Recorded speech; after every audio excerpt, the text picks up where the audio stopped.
Здравейте, днес ще снимаме на изоставените релси до ЖК Дървеница. Интересно. Дъска. Релсите е много странно, смисъл по принцип са друг вид. Ето го и другия начин. Тук свършва. Определено кабелите са се запазили твърде много. Определено. В смисъл всички кабели, както си виждате, са там. Добре, това нали са релси? Ами къде са камъните? Смисъл, има само трева, няма камъни, както виждате. Добре, кажете ми как са стигнали чак там горе да ги завъртят тези. Кажете ми, моля ви. Сега тук някакъв трамвай председател си минава и аз.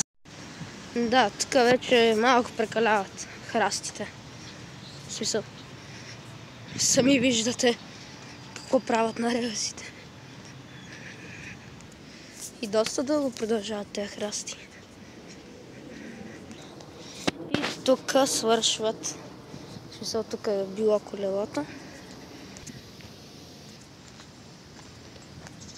Еко парче желязо е оставено тук за късмет. Ма много листа тук, какво се случва? Да. Не им стигат листа, са па камъни. Добре, да се продължават на някъде.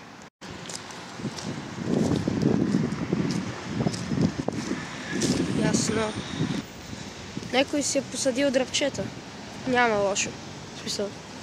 По принцип има и още една част, такава, нали, през Борисовата, където минава. Или ловен парк, както искате го наричайте. Сега тук ще сложа снимки на тях.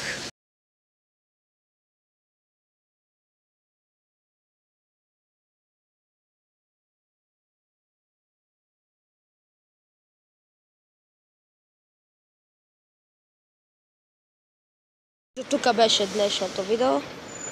И айде.